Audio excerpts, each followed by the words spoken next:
اكيد انت عارف الصوت ده.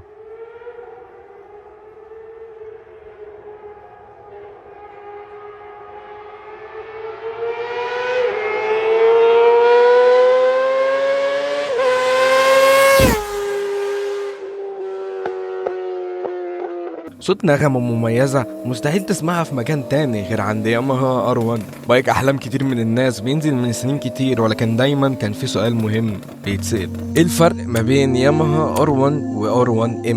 وده موضوع فيديو النهاردة، فمتنساش تشترك في القناة وتشوف باقي الفيديوهات من السلسلة دي لأنها فعلا هتعجبك. لو فاكر ان الار 1 والار 1 ام نفس البايك يبقى استنى لحد ما تعرف الحكايه كامله. الاتنين شكلهم قريب جدا من بعض، لكن اللي تحت الفبرة عالم مختلف. في الفيديو ده هنعرف مع بعض ليه ار 1 ام مش مجرد ار 1 عادي بحرف زياده، وازاي فرق التفاصيل الصغيره ممكن تغير كل حاجه على الطريق او على التراك.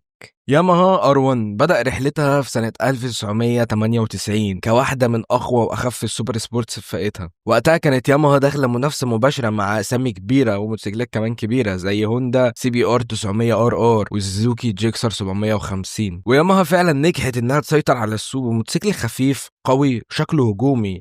ده كان الجيل الأول من R1. الجيل الأول من R1 كان نقطة تحول، لكن التطور الحقيقي بدأ من الجيل الرابع في 2009 لما ياماها قررت تستخدم تقنية الكروس بلين. كرانك شافت جاي من عالم موتو جي بي، واللي بقت علامة مميزة للموتور بتاع R1، وهو اللي له دور كبير في الصوت اللي بنسمعه. وفي سنة 2015 ياماها عملت قفزة ضخمة في عالم السوبر سبورت وقدمت جيل جديد كليا من R1 مبني بشكل مباشر على موتوسيكل السباقات الام 1 بتاعهم اللي بيشارك في موتو جي بي. وهنا ظهرت النسخة الخاصة جدا ياماها R1M اللي تعتبر دمج ما بين نسخة الشارع اللي هي R1 ونسخة الموتو جي بي اللي هي M1. ال R1M كان رسالة واضحة من ياماها: انت لو عايز تجرب تجربة سباق حقيقية خد ال R1M على طول واطلع على التراك.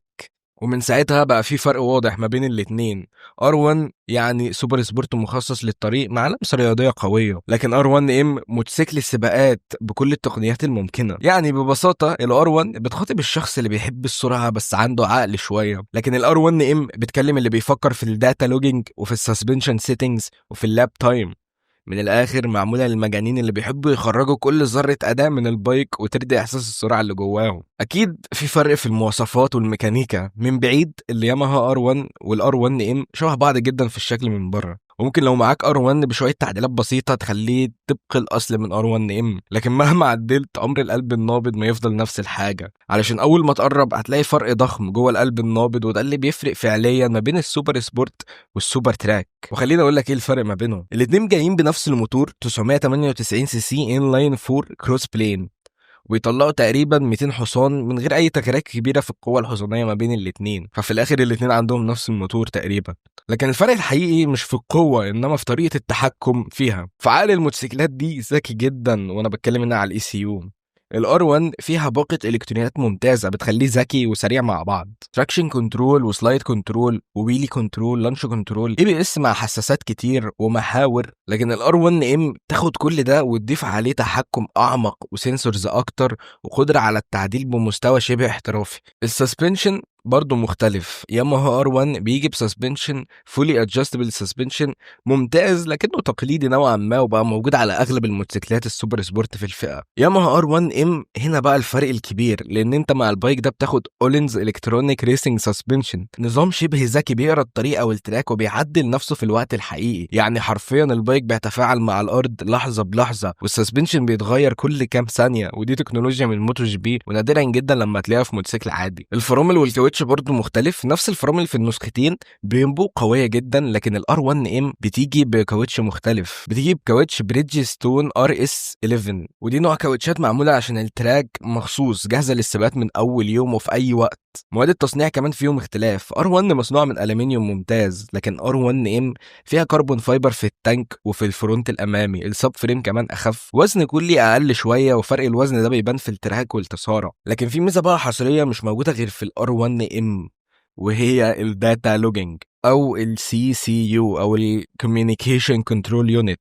باختصار ومن غير تعقيد كتير، يعني ممكن تركب وتعمل داتا لوجينج حقيقي لكل لفه بتعملها على التراك. ومن خلال البرنامج بتاعهم تقدر تشوف كل البيانات وتقارن وتطور نفسك. يعني معاك مساعد شخصي جوه البايك بيقولك انت عملت الكورنر ده صح كام في المية، واللفه دي كانت كويسه ولا لا، وممكن تعمل ايه عشان تحسنها. عامله بالظبط زي البدل بتاعت لاعبين الكوره المحترفين اللي بتقرا حركات جسمهم وبتقرا نبضات قلبهم، لكن هنا في بايك. ودي ميزه تخليك تجيب البايك ده مرتاح لو انت بتحب التراكات. باختصار الار 1 ممتاز، لكن الار 1 ام بتاخد كل ميزه في الار 1 وتخليها مميزه اكتر واذكى وادق، واكيد طبعا اكتر تركيز على الاداء في التراك.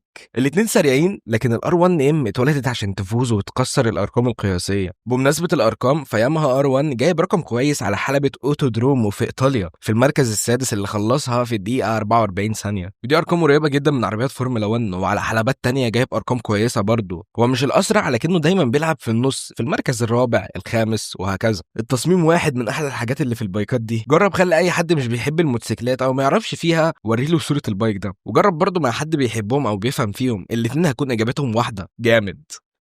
ما هو بالعقل برضه يا اخويا، مين ممكن يشوف تصميم زي ده وما يعجبوش الا لو سايكو مثلا؟ تصميم روعه من كل زاويه ومن بعيد او من قريب، لو شفته من اي مكان هيعجبك. بالعيون الصغيره اللي قدام والتوب الكبير وار 1 بالازرق على الجنب، دايما التصميم ده عمره ما هيخذلك.